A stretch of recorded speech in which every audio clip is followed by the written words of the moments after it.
Sampai ye.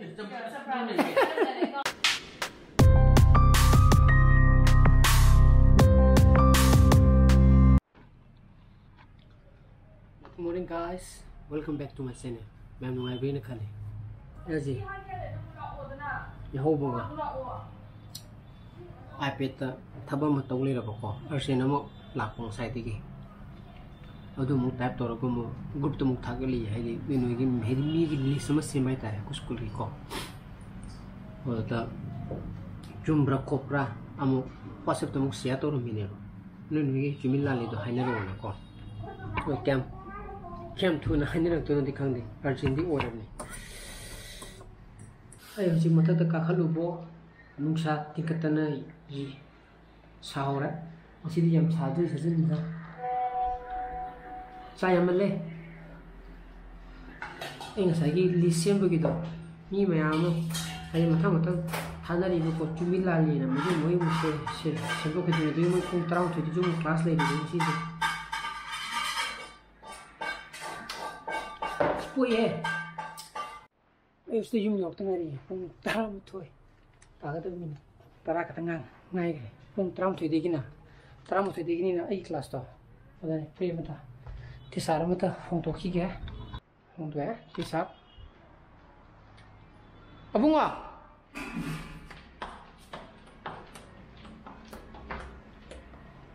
ni sadri ba odi isano pa ka samina ro ai do ji class le ye pung taram thoi degi oduni yaro bai nang ilu to bantra bobo ko plop tak sabina horo ko body class le ko done class tong na ready to kya treat hung ya minute trim tengah gre ko sak tho ge ko ba khai ta gre ko class lo re ga sai list to to thang sin ba ke do ga na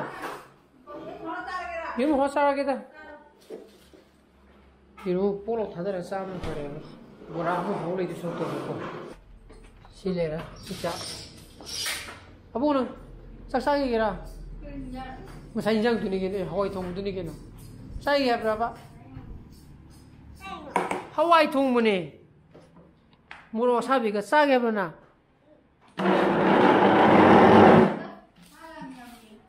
माला में हिमरा Sile ra icha inja sogol wai thong osi din thai sa tra ai ke no pirang mo kare age ai battery do ko adugi motorola do adu do magi moi ni heng long na ba mayang do adu degi lo do battery do daw yar ga di pha ba syaw ye pha ba adu chi la ga yeng ba de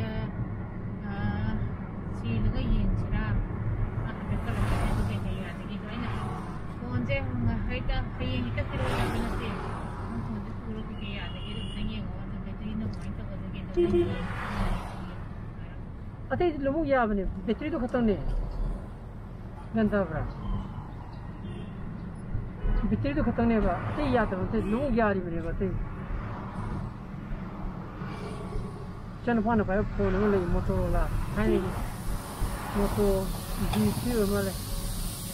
adu battery ada ba to same ne hoji ci ni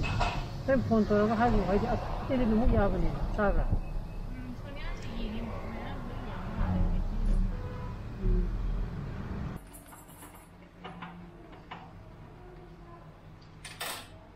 ada isan pagi megi untuk hobi ke megi sa da ku ya ma nahi sa ke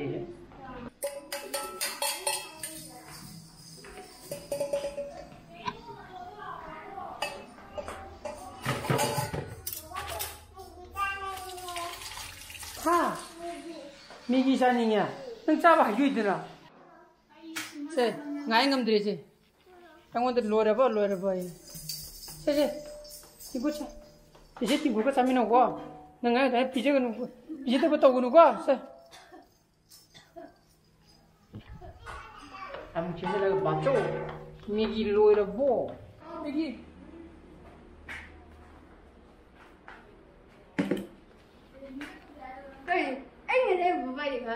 Nè đi nghe, cái đây nghe, cái mình kêu đi đó. To học cái mình tu rồi ba, mình nuôi kia. Cái đây nghe, cái ba. To học cái mình tu rồi ba. Mày đi nuôi mà đó ba. Sao? Sao nó phải nát mày kiên mà đó. Học cái mình tu rồi ba. Anh ấy chỉ khăng từng ngày kia. Mà nuôi một lúc cái này ngon hay đấy. Ở đâu nuôi mình phải lên à.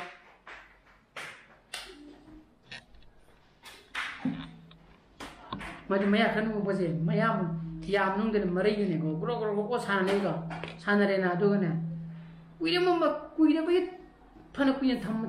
tham anh na rồi kiên rồi cái hay đấy mà đâu cái gì mày hậu liền mà này bao mà masih di nung saat tinggal terasa nya ko lei me nung kara kang lei me sing nung chai chue si ju ko nung chu de cái di sing ju am sang ya ba ko nung chu na ju khar phari ba em to si je ko sa ro hau bu di hau we kai lei no hamni da san da di post ai ko si si ke ting ta ta pe ni ba giờ ni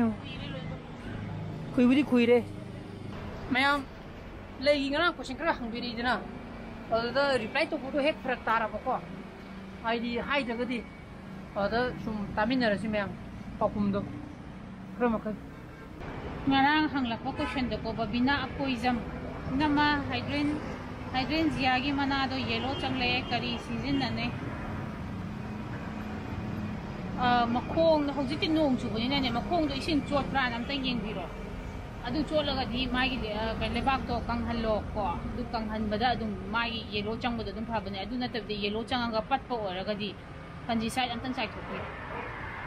adu ga mai phajane puspa leima wahengbam man hangai se ina ma hauji se petunia hun ba yara bra du kamaina hun gani hai badu ga amta habiro petunia hun ba se akoi gi di September mita hun bana phayena khale ani khamde khoi si hojik khitang indar akanda ko agi August loishali na ko September mita ai ju hun gane ba ko winter seed winter gi flower gi seed chen ba ya ba chen bioro September de loina ba hun ba yara ani aduga si petunia hun ba kamai to ga dage se ai na hun ba ganda video do dum sanjara sina lora mane lora dra sana khaji Leigi maramda hangbirak pase ene ju na musumu haijagi buto haidi comment to ina reply to ya ta matang yaw ko sana chin na he haida gadi madu gumba oiragara suguma blog masa dai khaga hapta rakke mayam do yengbiyo pinky soibam pinky sobama ba iche hibiscus aram te logge ya gadra haise hibiscus se mana haise yellow na traga pink and haire ba ko yellow gi se cutting yungi tang chao raga lobiro yellow gi se aduga pink se local gi oraga di char di lei ko aduga si oraga di si ene cutting yung di ko si oraga di tang di kui dong di man si di adi mana masagai se nauri be na cutting sem ba ya de na si di sem da aduga local gi si dei za single petal da ai di yung ga sat da du oraga di char di ya chan pangabam ai su cutting thara semjai ina matagi yenga maton su loina chongya du bu ko fai lasing ma phone dongna tauba yam ka khatle sibu kari soibedagi no kan bangang gadra kari tawgadage sumaina torok pasi oiraga di ko ayuk nganta na traga nungdang wairang gumba sida ngasagi cutting do hangdopiro ko hangdopire na ko punga mo hangdo thambiro aduga panji side to kitang side thopiro adumana toraga sumaina ayukta punga mamu natra hadi nusa kano yak dekan gi da hangdopado adumana mu hangdopiro kano polythene kupsan bo araga di ko aduga ayuk natraga nungdang wara nusa leitra kan do in hangdopiro ba audai da hangdopiro punga mamu hangdopiro ngahak nusit jahan biro ko aduga panji side to khaji adumana chai biro ko anira ko chai ba dum khaban ati hajina na hari do ayukta nusa lenga ju hangdo haira daga nungsaram sana numik khaga tasra pudu hangbu hai ra ayuk ta hangbu ke hai ra na ayuk ta hangbu piro ai nungsa khaga lei kan da nungsa nate nungsa ayak pa lak kan da hai ba ai pung nipan mu ki mang da te pang mang da adai nungdang waram oraga na nungsa khaga lei tharak pado adum kan da okay adai nungsa yak na saba matam nattaba matam da hangbu piyo ba aduga pung amam pung hai mu hangbu piro hanji sai sai biro nga am thambire na aduga am kursan biro nungalaga mu hangbu piro adumaya toraga haidi makong de khara kang han bai tare leibak to kitang chot ki toine ba dunan adumaya toraga dum ya ban oi tare he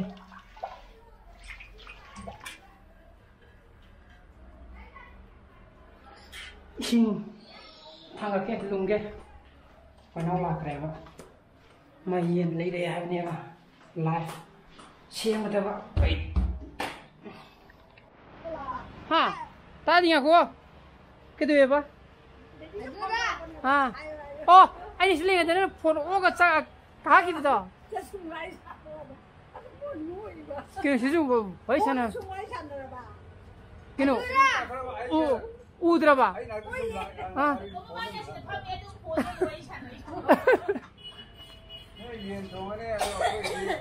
khai thế quay đi yên glass này yên lấy đây mày tí yên layer ni da mai ti yen hai bon ising lumori baina pizza roida ke tu pizza to na ni ko bana se kare hala ba yin bong bong di yang se to ro ji se nang yin ma tu se tu be tu ising sa bani han to wow hi li ari bi ni ne sau he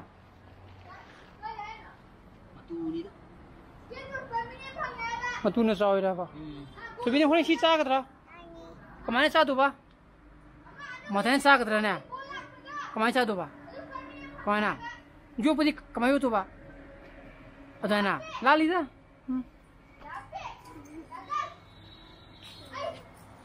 ya ga ti mo sing do adana ma tu um de phogi ge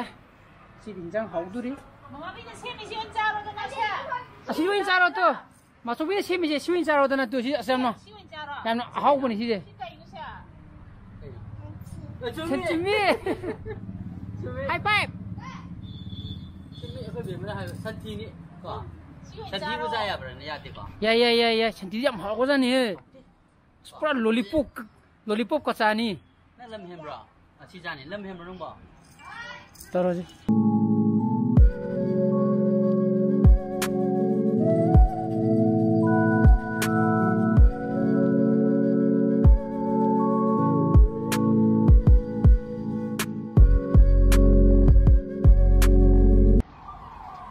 maru mo yaw le me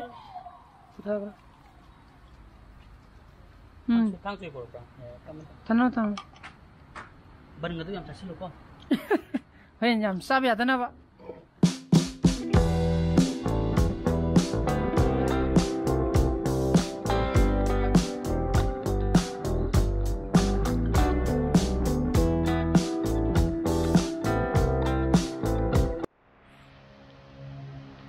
thong ba ho ra ji ha a khoi cha na nam ne ko ja na ba ni nang gi sa ba hai ti da ai ko tu bi tu ni khan do mai tu ni han do tu ni pe nào nó yen lu sem ba adagi semi ba sem ba da sakai ram ba ati bung tidin taw ba pa taw di me am loina mok sin ro kona ai thaba kak pa o bana ma gi thaba tu khomi na ba di ai ga ma ga kun de hau ni di ni thu bu ni hai de o cái đồ này đi adana ante iru jo thogi ge si thoin kan da pe na si lo ga ja ko sa na na ba thoang kha ga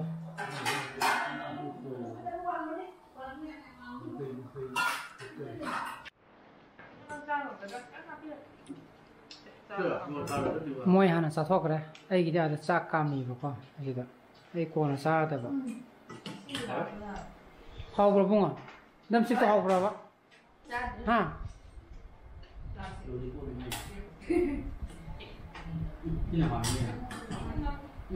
sampra le ye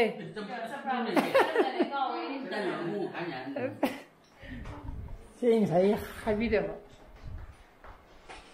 시 전자니 소분이고. 다시. tuh sedih lang na. Ya ni he, ya re kiyam summu caya. Siapa pa friend summu ngamu kasih minta, angga ba.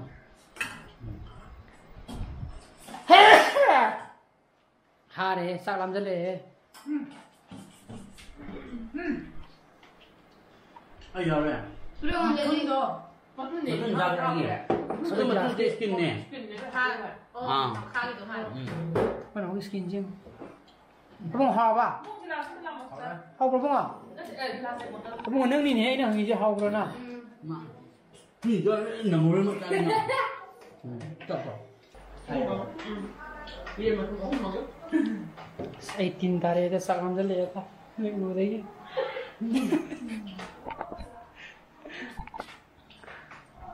Tadu na ing nasi goi ke mata indro senjara ga ing bosi pani ko thoga di like to video mo share to video ano video so video subscribe to video mo ko nung kisah sa video so please be safe and be healthy. Bye bye, good night.